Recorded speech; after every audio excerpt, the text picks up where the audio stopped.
You're listening to this podcast, so I know you've got a curious mind. Here's a helpful fact you may not know yet. Drivers who switch and save with Progressive save over $900 on average. Pop over to Progressive.com, answer some questions, and you'll get a quick quote with discounts that are easy to come by. In fact, 99% of their auto customers earn at least one discount. Visit Progressive.com and see if you can enjoy a little cash back. Progressive Casualty Insurance Company and Affiliates. National average 12-month savings of $946 by new customers surveyed who saved with Progressive between June 2024 and May 2025. Potential savings will vary. We have the tech to get food delivered in 15 minutes, but we all have horror stories about buying tickets. The Game Time app gives fans the advantage. Get amazing tickets in just a few taps. Fees are included, so what you see is what you pay. And the Game Time guarantee means authentic tickets at the best price every time. Take the guesswork out of buying tickets to concerts, sports, comedy, and more with Game Time. Download the Game Time app and create an account for $20 off your first purchase. Terms apply.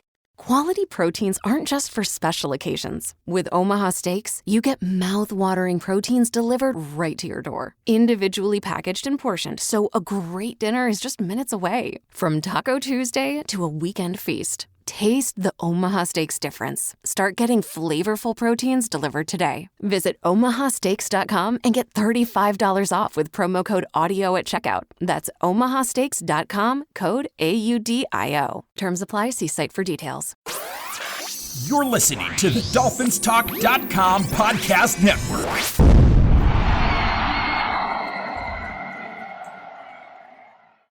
You are listening to the FinFans podcast, where we discuss everything Miami Dolphins. It's the off season, and we're looking forward to a fresh new start under different management in 2026. We hope you'll join us and enjoy the show.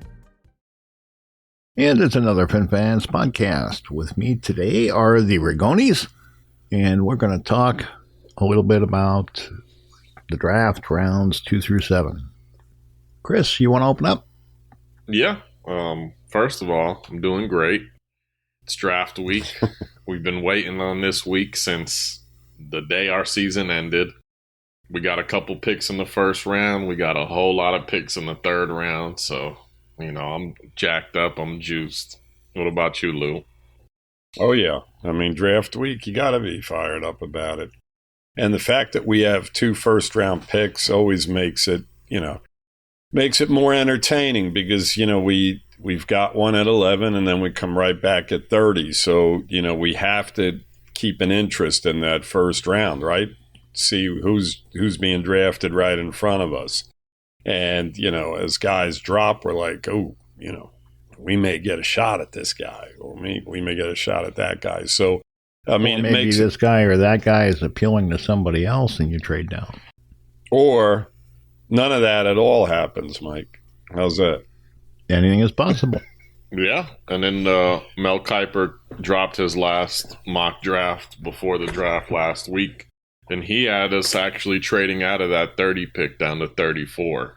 So really? Yeah. I'm hoping that doesn't happen unless, we're getting a really good deal out of that. But we think that a guy is going to still be there 4 picks later. And exactly. But what more? In all honesty, we have 4 third-round picks already. Are you going to pick up another second rounder maybe if you do that? I don't know. You're only dropping 5 picks, so yeah. I can't remember. But that's such speculation. Seriously, I don't even know how they do that. To where, because nobody knows who's going to be on the board at that exactly. point. So it's all guessing. Exactly. I'd be hard pressed to see that. I think it's just banter, to be honest with you. I really do. So, but we'll see. We will see. I'll tell you what, there's an awful lot of people that love the mock drafts. They just love, playing with them and looking at them and reading them. And it does make for conversation and it can be interesting. But like you said, nobody knows how the board is going to fall. The actual GMs don't know how the board is going to fall. They have an idea, but they don't know. And that's what makes the draft so interesting. Yeah, exactly. I think more so than ever, when it comes to these drafts, you just see a lot of crazy stuff go on. I think in years past, with the ability to analyze these guys so much more and the ability to communicate. You remember back in the day. Oh, yeah. You had phones. You had to call people's There were no cell phones. There wasn't anything. You had to literally call a draft room and get on the phone with another GM. And now you have the ability to just, do so much more, literally. Not only that, but how much has scouting changed? I mean, everything is online. You can scout people all day long if you want to. Yeah. It's so much different, Well, yeah, that goes back to my comment about, analyzing the players, that's part of the equation. I mean, so it's just different. And, depending on, where guys are on people's draft boards. I mean, you can see just a ton of trades now, so it does make for, some interest. And the fact that we have so many picks in the first 3 rounds, not only the first round, but, we have 4 third-round picks. I mean, it's going to be fun those first couple of days, without a doubt. Those first 2 days are going to be great. Yeah. So anyway. Yeah. Let's just hope we get some good athletes, maybe 1 or 2 difference makers, really, impact players, and a couple of decent starters, a couple of decent special teamers, and you'll be okay. Yeah, they got to do better than decent, Mike. They have to get some star power on this football team. Well, they do. I said 2 impact players. You're not going to get more than that out of this draft, I don't think. Never know. Yeah, you never know. I mean, we see it every year. Guys that go 3rd, 4th round end up being a lot better than guys who went in the first. Oh, yeah. I mean, teams have literally come out of drafts with 4 or 5 guys that start on both sides of the football in one draft. And I'm not saying they're all Pro Bowl players, but as you mentioned, Mike, they're starters. And it turns the whole team around. So, there is the ability to do that. It's just, you just got to know what you're doing for the most part. And, I guess there is some luck involved, Sure. There's always, injury-wise for guys, so on and so forth. So we'll see. It's an exciting time of the year. Every fan of every NFL team is just, got to be excited about the NFL draft because, you're always looking for that new Puka, the guy in the league that's the Purdy's. I mean, just think about where some of these guys have been drafted and in the rounds they've been drafted and the impact that they've put on their football teams. Where would the 49ers be without Purdy right now, right? Yeah. I mean, the Lions got Amon-Ra St. Brown in the 3rd. I think there was like 12 receivers taken before him, including us taking Waddle. Yeah. And it's like, in hindsight, who would you rather have right now, Amon-Ra or Waddle? Exactly. It's like we took Waddle 6th Chase or Waddle. Yeah, exactly.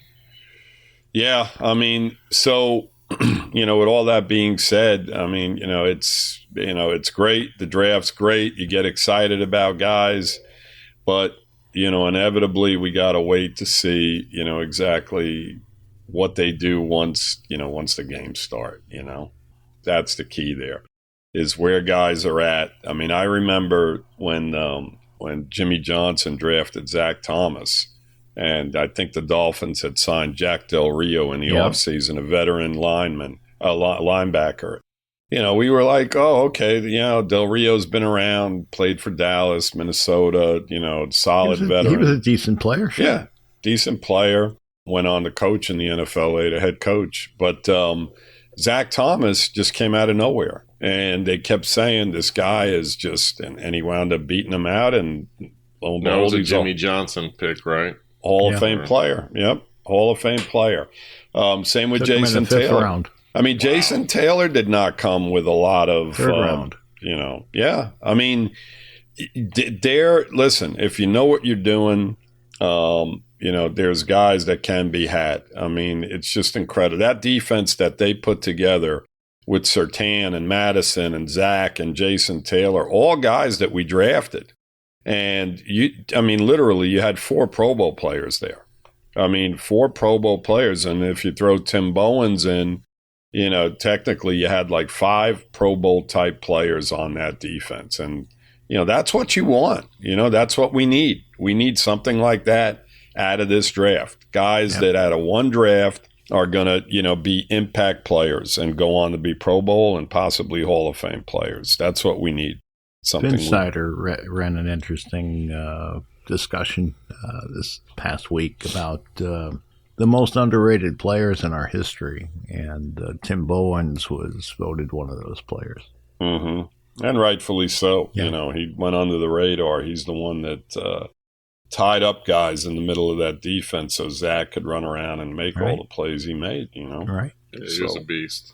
No doubt about it. So what else we got, guys? What are we talking about here? We're talking about later draft picks? Yeah, they've got, the second round pick, the 43rd pick overall. They've got in the third round, the 75th, the 87th, and 90th, and the 94th pick.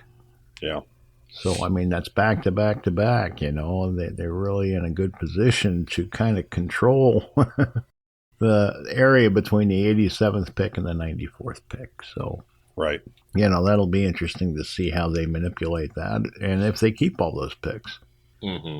And then you've got the 130th pick in the fourth round, the 151st pick in the fifth, and then 2 seventh-round picks, 227 and 238.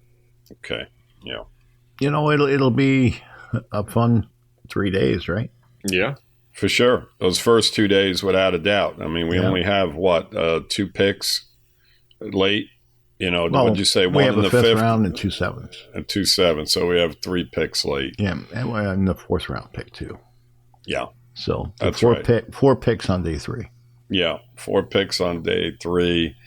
2 picks on day 1 and 5 picks on day 2. Woo! Yeah. Day 2 is going to be a very, very, very. The first round picks are always important, no question. But my goodness, those 5 picks on day 2. They can make or break us. As far as going forward. You get. If you hit on half of those, say 2 or 3 of them. To where they become starters for you for years to come. That's fantastic. That's what you want, Yeah. This roster has a lot of holes. Go ahead, Mike. Exactly. It has a lot of holes, and they have to get people that come in here. And like you said, we need difference makers. We need guys who are going to be at the top of their positions in the league, kind of like Tyreek Hill was in 23. You need guys who are really going to set the bar, and that's something that we just haven't had enough of, and that's why we've been mediocre for so long. Mm-hmm. We're just not getting enough top caliber players. Yep, exactly. It's a constant issue. Yep. Missing, and I mean totally missing on early picks. The names. We don't have to go over them, but guys that just no contribution to your football team whatsoever. Cam Smith comes to mind. Guys that just, what did he do? You can do that all day. Benogany, on and on. He's in the UFL now, Cam Smith, which is kind of crazy because it's like, even with Noah Benogany, he's stuck around. He's made a few teams. He's played nickel. He's still in the league. What did he do for us? Well, no, I know, but I'm saying compared to a guy like Cam Smith who couldn't even make a second roster after he left us. Right. It's like it's crazy. Yeah, he's had an NFL career is what he's saying, Mike. No, I get it. Whereas Cam Smith has, he's in the USFL right now. That's how bad that pick was. What good does drafting Rob Hunt do you if you can't keep him? And the same with Van Ginkel. 2 great draft picks, but we have nothing to show for it. Nothing.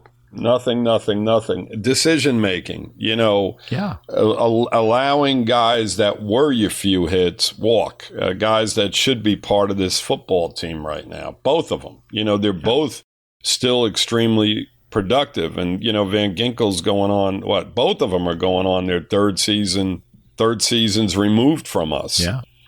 It's poor management. It's poor finances. Yeah. Poor financing, too much money thrown at, the wrong people. The wrong people, exactly. It's simple as that. You got to make decisions. And when you look back, I don't know how many really good decisions there were. You weigh it out, and I mean, it's like 99. Patrick Paul was a good decision, but they could have had the kid in Detroit. Well, I was thinking more so in regard to signings, re-signings, and extensions, that sort of thing. Not so much the draft. Forget about it. I mean, we can go all day with that, but I'm talking about personnel decisions after the fact. That really, in turn, did not allow us to sign guys that we really could have, brought back, which, in hindsight would have been much better to have, right? You'd much rather have a Robert Hunt on your roster right now. You'd much rather have a Van Ginkel on your roster now, because guys like Ramsey and guys like Tyreek Hill, people like that, are no longer with us. Right. So, and going forward, nobody to pass the torch to, No, nobody. And I truly feel that both Hunt and Van Ginkel are going to be productive for, at least another 2-3 years. Yeah. I mean, you can't predict that due to injuries, but there's nothing that says they're slowing down in any way, shape, or form. I mean, every time I watch the Vikings, Van Ginkel is making plays. It just drives me nuts. It really does. He has, the ball just goes to him. He's amazing.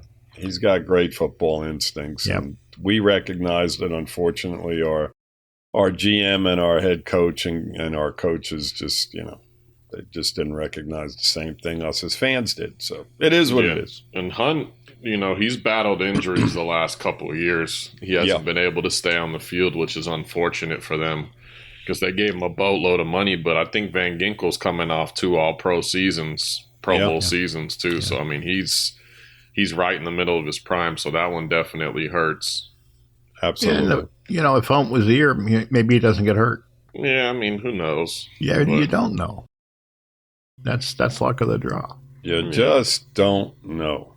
But all right, so we've got a boatload of picks, as we talked about, and what do you guys think they will try and target in the second round? Do you have any thoughts? All right, what we're going to do is we're going to take a step back for just a couple minutes, and we'll be right back.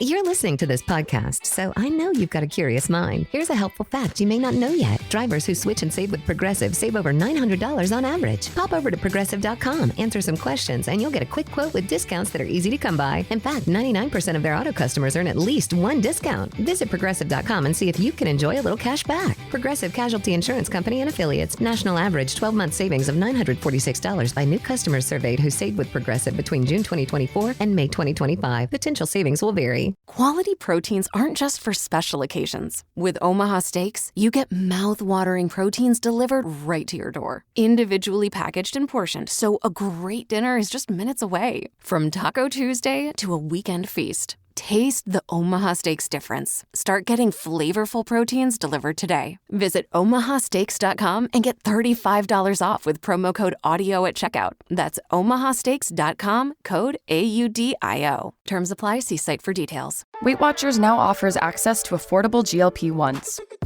Weight Watchers has everything I need, from weight loss medications to nutrition support and help with my side effects. With our program, our members are losing more weight with expert nutrition and side effect support. Weight Watchers prescribing GLP-1 medications. It's been life-changing.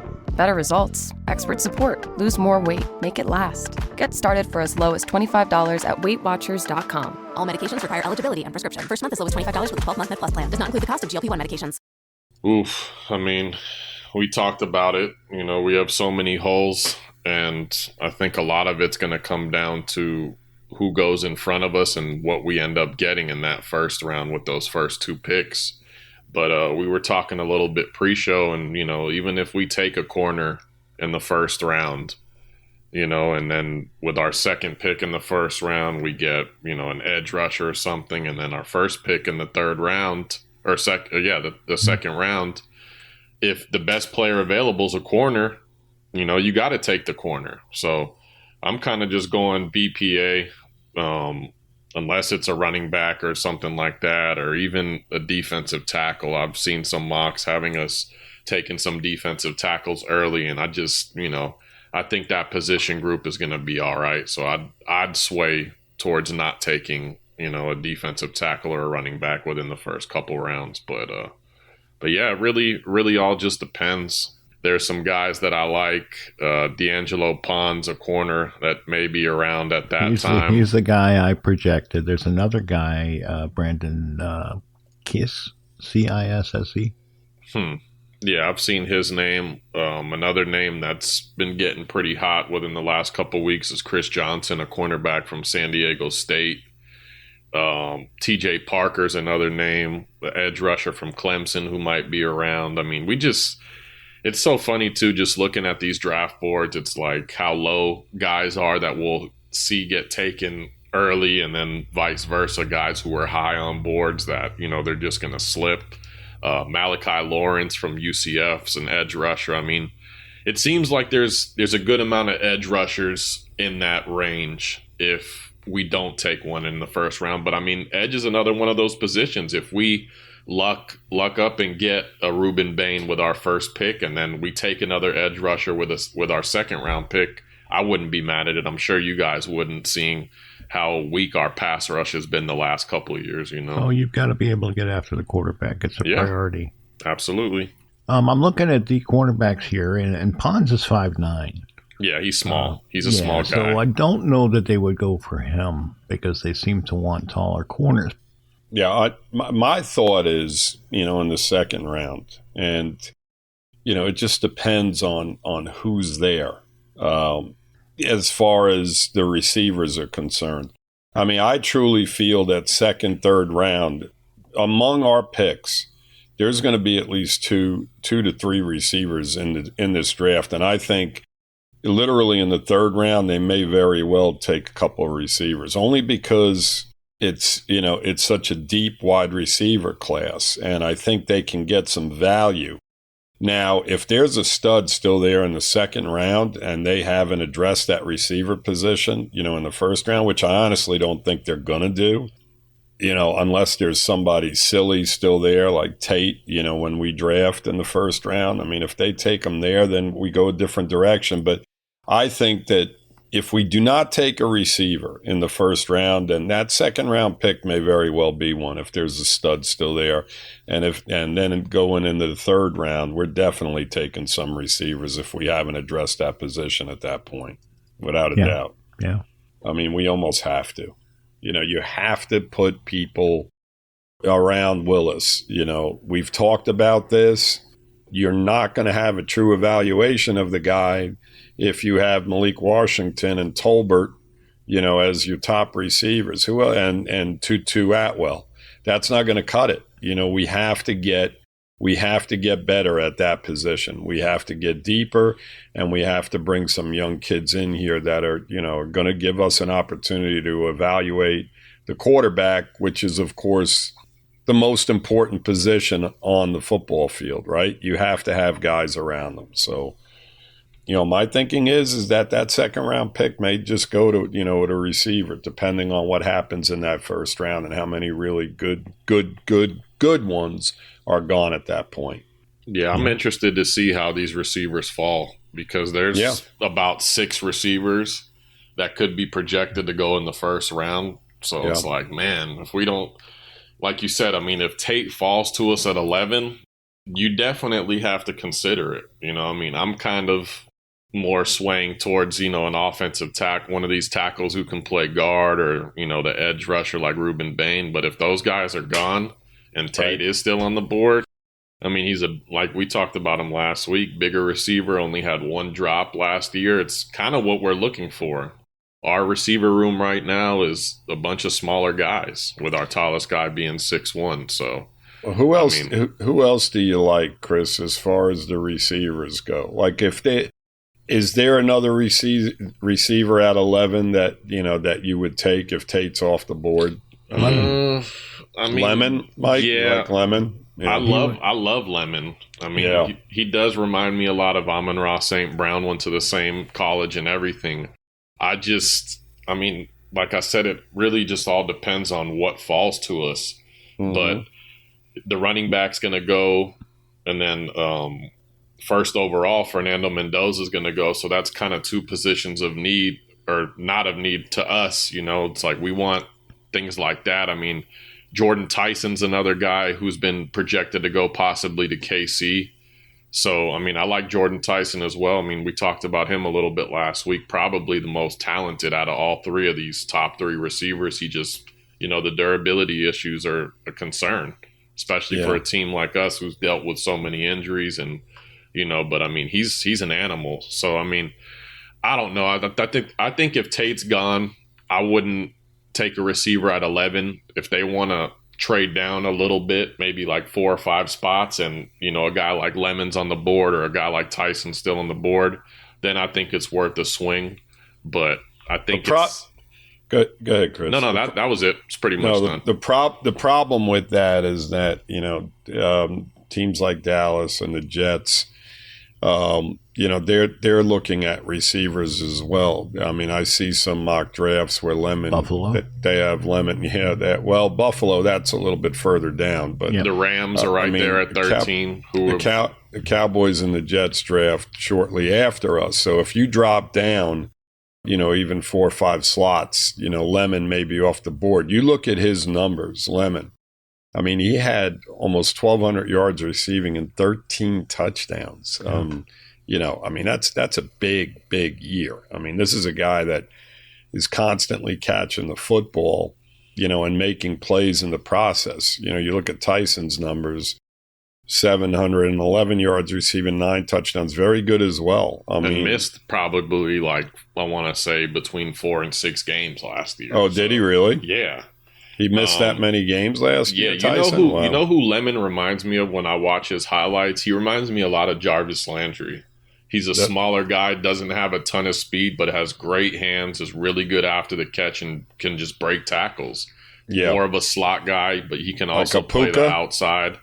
No, he's a little bit smaller than Puka. I mean, people don't realize Puka's a pretty big dude. I know, he doesn't look big, right? No, he doesn't. But if you look at, I think he's like 6'2" or 6'3". I mean, he's built. You know what I'm saying? He's built to take on that contact. And that's what kind of scares me a little bit about Lemon being 5'11", 192. Yeah, as much as contact as he does like, it's the NFL. It's a whole different ball game. So once you get to that second level or that next level, I don't know.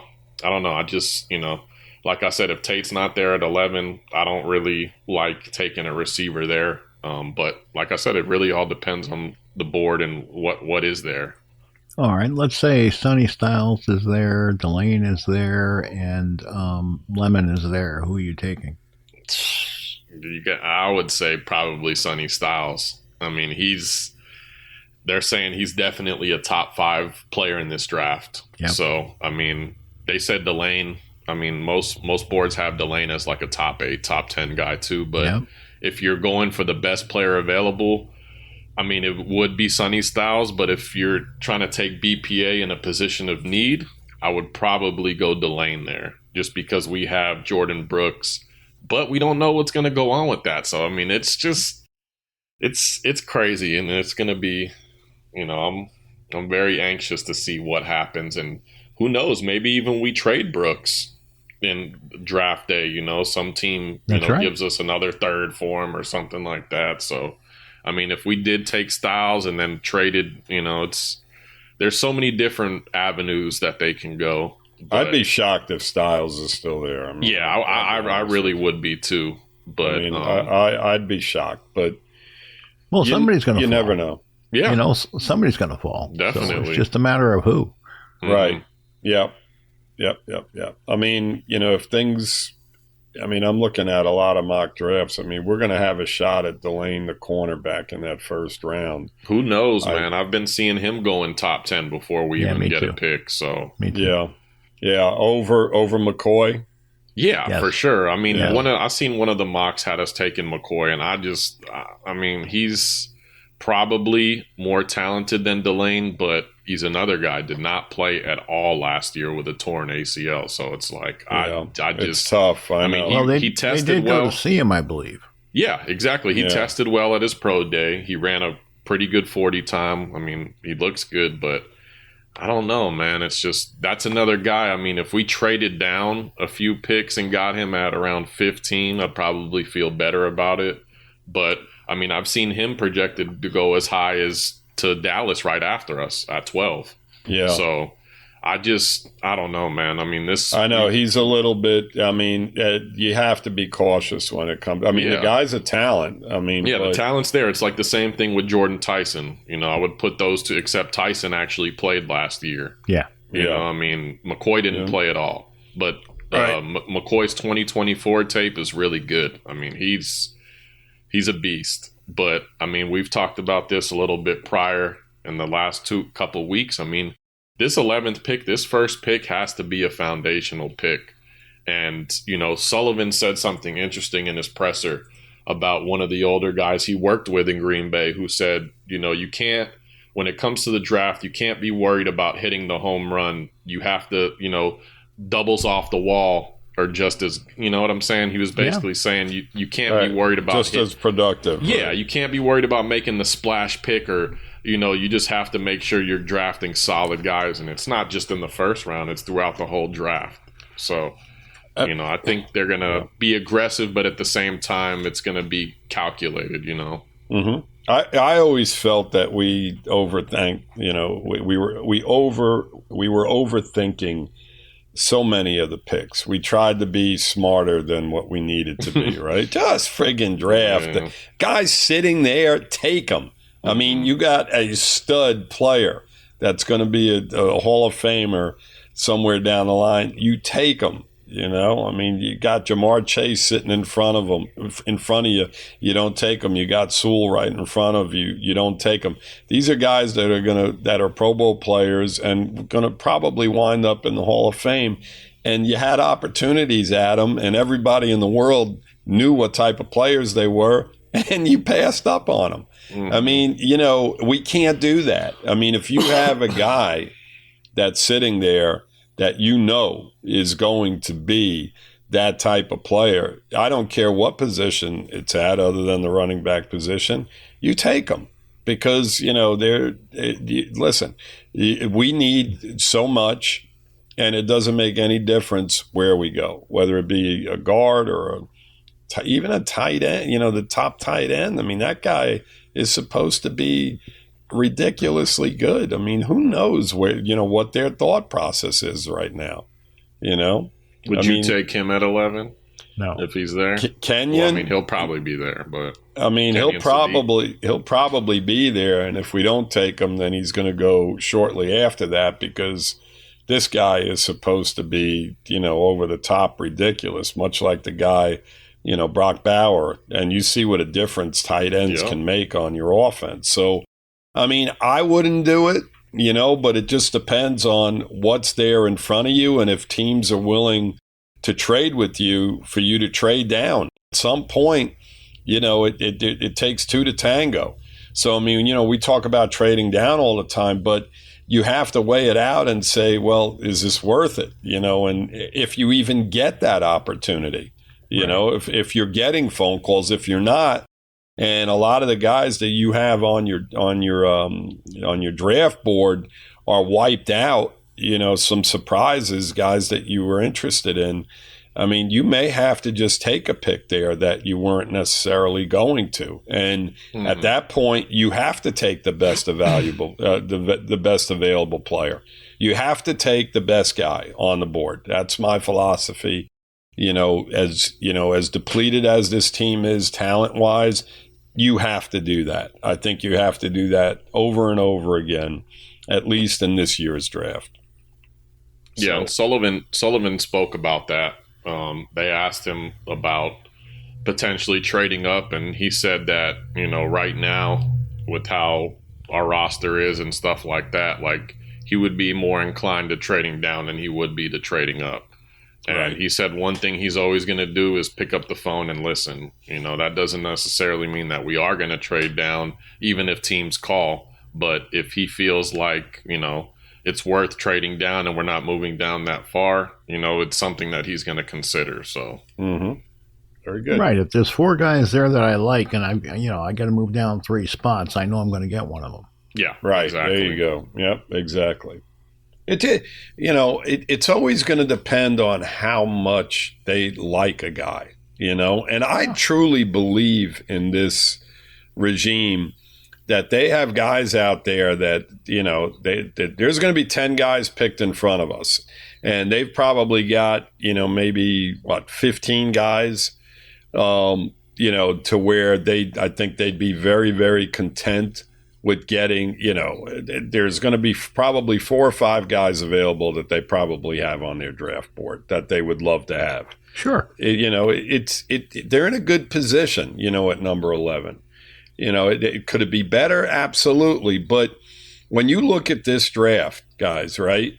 I mean, if there was a year that, that you're looking at it and you're like, man, you look at these, I mean, this first round and the 10 picks in front of us can go in any direction. There's not anybody on this board, maybe Reese, even Mendoza. I mean, he's going to the Raiders, right? More than likely, Right. But I mean, to me, I like him, but I'm not crazy about him, Reese is a stud, Styles is a stud, but you just don't know, Bailey, a lot of these guys, McCoy, Tate, it depends on how much they right. Well, Love, he's a great talent. A team that needs a running back, he may still be there when we draft too. I mean, it just depends on what direction, the Commanders go. They definitely need a running back. They need something, over there. Yeah. So I can see him going, but, Bain, the lineman from what's his name? Maui Noga. I mean, Caleb Downs. I mean, literally any one of these guys can drop to us. Any one of them. It just depends on what happens. Hey guys, this is Mike again, breaking in for a second just to ask a favor of you. We would like to request that you go to Apple Podcasts and leave us a review and rate the show. Let us know how we're doing. We'd very much appreciate it. Thank you, and fins up. All right, what we're going to do is we're going to take a step back for just a couple minutes, and we'll be right back. You're listening to this podcast, so I know you've got a curious mind. Here's a helpful fact you may not know yet. Drivers who switch and save with Progressive save over $900 on average. Pop over to Progressive.com, answer some questions, and you'll get a quick quote with discounts that are easy to come by. In fact, 99% of their auto customers earn at least one discount. Visit Progressive.com and see if you can enjoy a little cash back. Progressive Casualty Insurance Company and Affiliates. National average 12-month savings of $946 by new customers surveyed who saved with Progressive between June 2024 and May 2025. Potential savings will vary. Deadlines move, plans change, and sometimes opportunities pop up out of nowhere. When you need branded gear fast, 4imprint is ready to deliver. 4imprint offers hundreds of promotional products in their 24-hour category. Everything from custom apparel, bags, and drinkware to writing tools, trade show staples, and high-tech gear. At 4imprint, it's not just about speed. It's about doing it right. Your logo is printed with precision. Your order is packed with care, and it all ships out fast. And with their 360-degree guarantee, you can be confident it'll show up right on time, just the way you planned it. That's the certainty of 4imprint.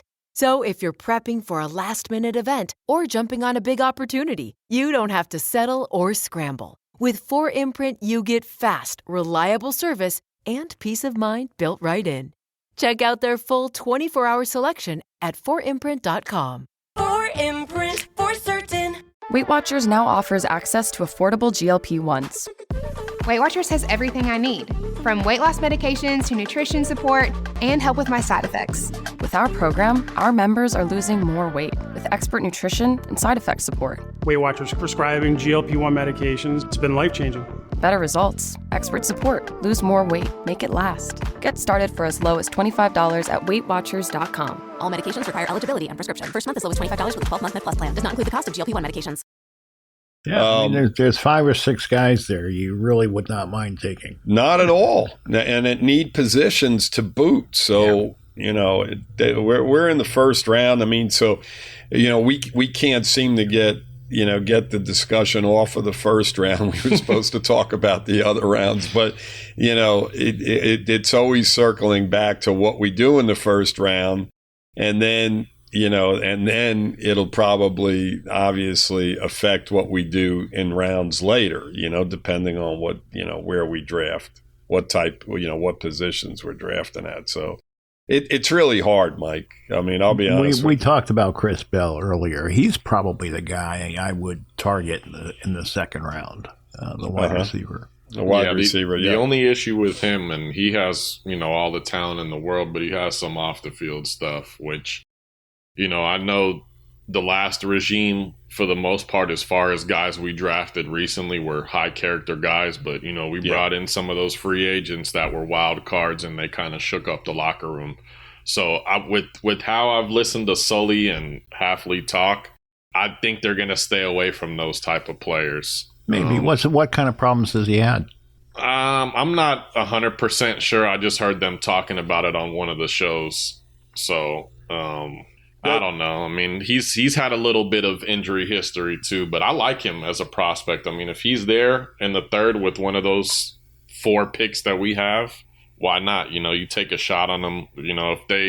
I'm sure they'll talk to him, and I'm sure they've probably already talked to him. Yeah, if he's there in the third, there's a problem with him because they're rating him like 44th. So if he drops down to the 70s, then he definitely has character concerns. Yeah, I see a lot of mock drafts, Mike, where he's a third-round pick, Bill, out of Louisville. I mean, he's right around where Fields out of Notre Dame is another guy. I mean, I like him too, Fields. He's a bigger receiver. I mean, not as fast, though. I mean, Branch out of Georgia.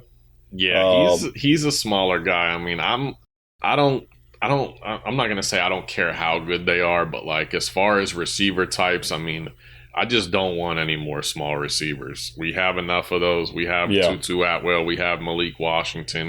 We have those smaller kind of shiftier guys. I want some big bodies out there on the Lance. perimeter. What about Lance? Lance is another one. I mean, that's Trey Lance's brother, and he is another guy who I think is around 6'3", who can run very fast. I mean, he went to North Dakota State, so it's like those smaller guys' schools sometimes are a little iffy because they didn't, haven't played against really top-tier talent, but he's definitely one of the more interesting wide receiver prospects because some guys have him really high and some guys don't have him as high. Third-round pick, I mean, he could be a really good third-round pick there. It's late, for us. I mean, obviously, we have so many picks late. He could be a guy that you throw into the mix because of his size. And, he was productive. I know it's smaller school, but, pretty productive player. So, I mean, listen, there's, receiver-wise, I mean, my goodness. I mean, there's a ton. And there's some of these guys are going to be on the board late in that third round. At any point in the third round, we have what? What's the first pick we have in the third round, Mike? You had it 75. Earlier. What is it? 75. 75. Yeah. So, I mean, some of these guys are going to be on the board. It's simple as that. So, we'll see what direction they go in. I mean, they have, my God, there's so many. Yeah, there's a guy I really like that could be available even later. And it's C.J. Daniels. He played his last year in Miami, but he actually played with Malik Willis in college back at Liberty. So they already have some type of chemistry. And Daniels, he didn't – Malachi Toney was definitely our number one receiver in Miami, but Daniels made some good plays. He's played a lot of football. He played for LSU after going to Toledo, and then he played last year in Miami. Like I said, I mean, that's a guy who we can target late. Maybe, I mean, I'd like to see him as like a second receiver we drafted because I think, I mean, I don't know how you guys feel about it, but I think we definitely need to draft more than one wide receiver. Oh, yeah. So I agree. I mean, my goodness, I wouldn't be mad if they drafted 3. I mean, exactly. One late. And maybe a couple in the middle rounds there. But Chris, he's the guy you were just talking about, Daniels. CJ Daniels. He's a guy that probably 5th or 6th round they're looking at. Yeah, that's what I'm saying. A little yeah. bit later, but a guy who you can take that late, who can still come in and be productive. 6'2", 200 pounds. So a little bit bigger possession receiver, but can go up and get the ball too. So, I mean, let me ask you guys something. Are you guys against going quarterback a little bit later in the draft? Because I am. I don't want to waste any picks on a quarterback, but I wanted to hear how you guys felt about that. Well, to tell you the truth, you know me and quarterbacks. I have them using the last pick in the 3rd round on Drew Aller. I don't like that. I didn't think you would, but Nussmeier would also probably be there, so they can choose between the two. I mean, who was the other one you just mentioned? Nussmeier. From LSU. Yeah. Yeah. I mean, look, Aller is 6'5", 235 pounds. Yeah, that's a big guy. I mean, there's a possibility. I mean, listen, with 4 third-round draft picks, I wouldn't hate it, Chris, in all honesty. It just depends. I mean, you don't like him. You don't like Aller, Chris? He's a guy that he needs to sit. He's been a little inaccurate, and he just needs to sit and develop, and that's how I would draft him. I would draft him as a prospect. So you like him better than Nussmeier?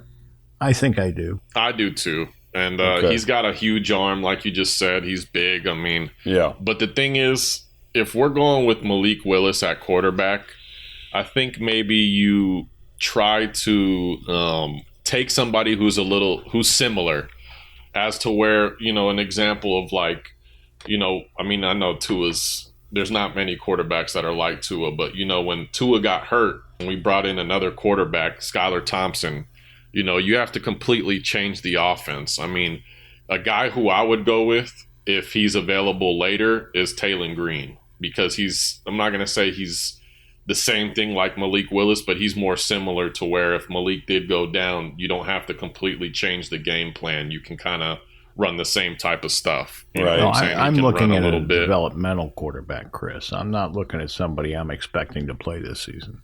Yeah, I mean, my whole thing with that too is we have Quinn Ewers. How much better is a Garrett Nussmeier or a Drew Aller going to be compared to Ewers? You know what I mean? And it's especially if you're taking a guy in the 3rd round. Well, I think Aller has a better arm. He just needs to be more accurate. Yeah, but I mean, we see these big guys come out and they don't end up panning out. I mean, when you look at it on paper, you're like, oh, he's 6'5", he's got a rocket arm, you know what I'm saying? But accuracy is a big part of the game. Sure. So it's one thing Ewers did show is he is accurate. So, like I said, I mean, 3rd round is a little higher.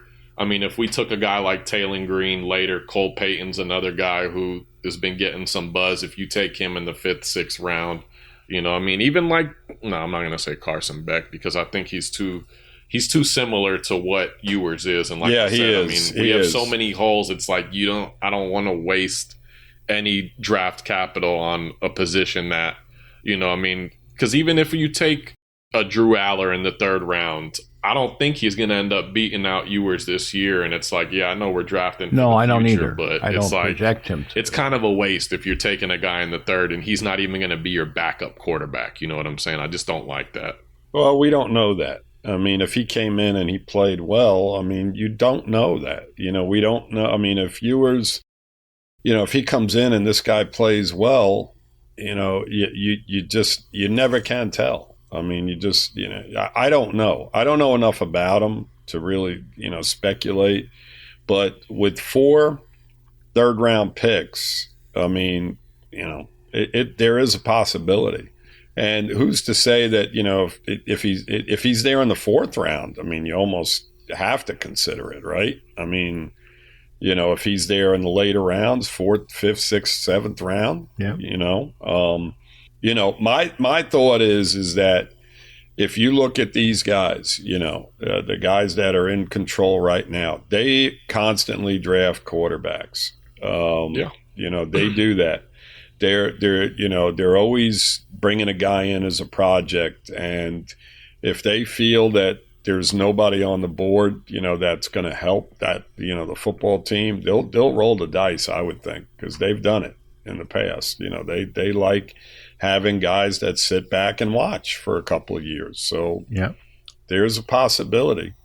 And it may not be Aller, it may not be Nussmeier, and they may do it later in the draft. It could be Taylor and Green, like Chris said. I mean, sixth round. I mean, why not, right?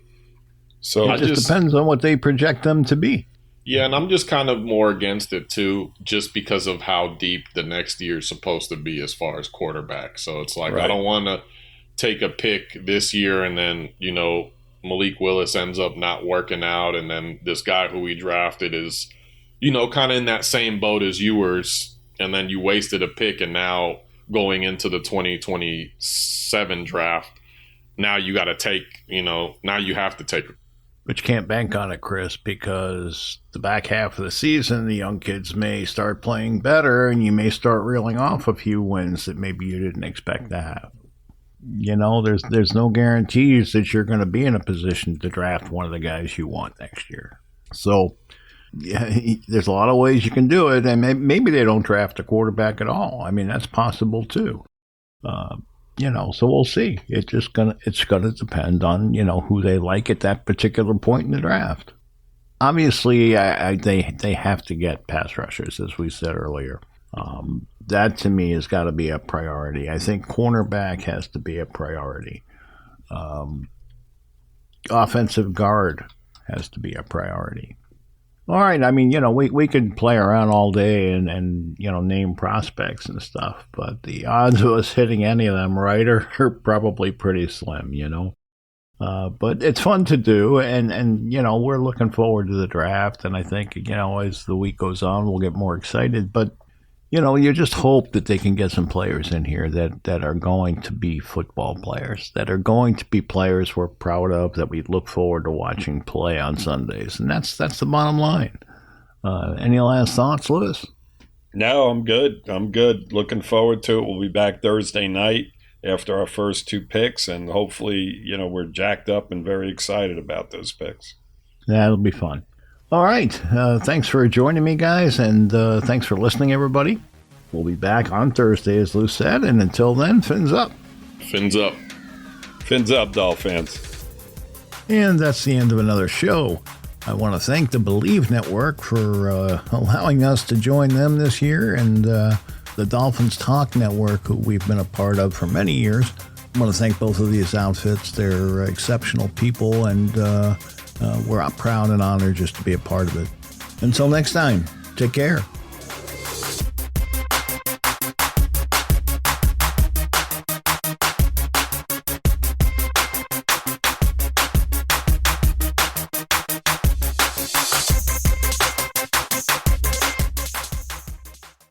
In the app of Ashley Madison, we have only one rule. What the heart asketh, the world need not knoweth. For in the freedom of discretion lies all our most delicious desires. Download Ashley Madison today. Blessed are the discreet. Weight Watchers now offers access to affordable GLP-1s.